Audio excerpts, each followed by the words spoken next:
Hi friends, எல்லாருக்கும் காலை வணக்கம். எல்லோரும் எப்படி இருக்கீங்க? நான் நல்லா இருக்கேன். இந்த வீடியோ வந்து யூடியூப்பை பற்றி தாங்க. யூடியூப் தொடங்கணுன்னா அதை பற்றி வந்து தெரிஞ்சிருக்கணும். நான் வீடியோ, அதாவது யூடியூப்பில் வீடியோ போடும்போது எனக்கு எதுவுமே தெரியாதுங்க. அதனுடைய ரூல்ஸ் எதுவுமே எனக்கு தெரியாது. தெரியாமல் தான் நான் வந்து வீடியோ போட்டேன். அவங்க எதுனா மெசேஜ் அனுப்பிச்சா கூட அதுக்கு திரும்பி வந்து பதில் சொல்லணும். அது கூட எனக்கு தெரியாதுங்க. ஆனால் நிறைய வந்து இந்த வீடியோஸ் எல்லாம் பார்த்து அப்புறம் தாங்க இப்போதைக்கு நான் வந்து நல்ல இப்போது வீடியோ வந்து இந்தந்த தப்பு பண்ணக்கூடாது, இது வந்து காப்பிரைட் இருக்குது, நம்ம வந்து வீடியோ இப்படி போட்டாங்கன்னா யூடியூப் வந்து நம்மளை வந்து எடுத்துருவாங்க அப்படின்றதெல்லாம் இப்போ தான் எனக்கு வந்து புரிஞ்சுது. ஏற்கனவே நான் 2 வாட்டி யூடியூப்பில் சேனல் ஆரம்பித்து ரெண்டுமே எனக்கு வந்து இதுவாகிடுச்சுங்க. ஃபஸ்ட்டு நான் போடும்போது வந்து பாட்டுங்கள்லாம் போடுவேன். அது பாட்டெல்லாம் போடும்போது அதுவும் காப்பிரைட் வந்துடுச்சு. 3 வாட்டி வந்தாக்கா அது சேனலை வந்து எடுத்துருவாங்க. அதுக்கப்புறமா சரி திரும்பி இன்னொரு சேனல் ஆரம்பித்து நான் பாட்டு எதுவுமே போடலை.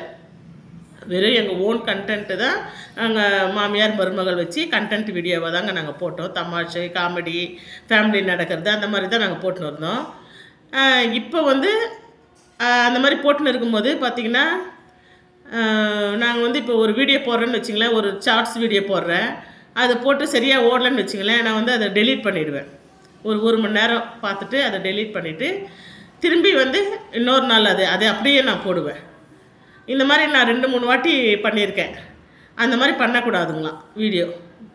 நம்ம போட்டோம்னா அதுக்கு வந்து அதாவது திரும்பி நம்ம வந்து ஒரு வீடியோவை திரும்பி இப்போ ரீகண்டென்ட் வீடியோன்ட்டு சொல்கிறாங்க. அந்த மாதிரி போட்டோம்னா சேனலே வந்து எடுத்துருவாங்கன்னு சொல்கிறாங்க. அதனால் அந்த மாதிரி யூடியூப் வந்து புதுசாக சேனல் ஆரம்பிக்கிறவங்க இந்த ரூல்ஸ் எல்லாம் தெரிஞ்சு வச்சுட்டு போடுங்க. நான் வந்து இந்த மாதிரி தான் 2 சேனல் ஆரம்பித்து ரெண்டுமே ஒன்று வந்து மானிட்டேஷனாக ஆகிடுச்சிங்க. ஆகிட்டு இந்த மாதிரி பண்ணிட்டேன். நம்ம வந்து அந்த மாதிரி ஒரு வீடியோ போகலன்னு வச்சிங்களேன், அதை நம்ம எடுத்துகிட்டு 2 நாள் பொறுத்து போட்டோம்னா அந்த வீடியோ நல்லா போகும். வீடியோ போடுறதா இருந்தால் இப்போ அந்த வீடியோ அழிச்சிடும்னு வச்சிங்களேன், அந்த வீடியோ டெலீட் பண்ணிவிட்டு திரும்பி நீங்கள் வீடியோ போடுறதா இருந்தால் வேறு மாதிரி இன்னும் கொஞ்சம் சேர்த்து இன்னும் கொஞ்சம் எக்ஸ்ட்ராவாக அதை வேறு மாதிரி கொஞ்சம் எடிட் பண்ணி நம்ம அதை போடலாம். அப்போ அதையும் பார்ப்பாங்க. பார்த்துட்டு இது வேறு மாதிரி இருக்குது அப்படின்னு சொல்லிட்டு விட்டுருவாங்க. இந்த மாதிரி தாங்க நிறைய யூடியூப்பை பற்றி நிறைய இருக்குதுங்க. இப்போ நம்ம வந்து யூடியூப் சேனல் ஆரம்பித்தோன்னு வச்சுங்களேன், அதை பற்றி நம்ம தெரிஞ்சுக்கணும். தெரிஞ்சு நம்ம வந்து வீடியோ போடணுங்க. தெரியாமல் நம்ம வீடியோ போட்டோன்னு வச்சுங்க, மனசு தாங்க ரொம்ப. ஏன்னா இவ்வளோ நாள் நம்ம போட்டோம், இவ்வளோ சப்ஸ்கிரைபர் வந்துட்டாங்க, இவ்வளோ வந்து ரெஸ்பான்சிபிலிட்டி இருக்குது, இவ்வளோலாம் நம்ம சேனலை இது பண்ணுறாங்க. அது மெசேஜ் நல்லா இருக்குங்க, உங்களது காமெடி நல்லா இருக்குது அப்படின்னு எல்லாம் என்கரேஜ் பண்ணுவாங்க. அதெல்லாம் வந்து நம்ம பண்ணுற சின்ன சின்ன தப்புனால வந்து அந்த சேனலே வந்து போயிடுதுங்க. அதனால் யூடியூப்பு வந்து இப்போது வந்து நான் திரும்பி இந்த சேனலை ஆரம்பித்து இப்போ திரும்பி நான் வந்து வீடியோ போட்டுன்னு இருக்கிறேங்க.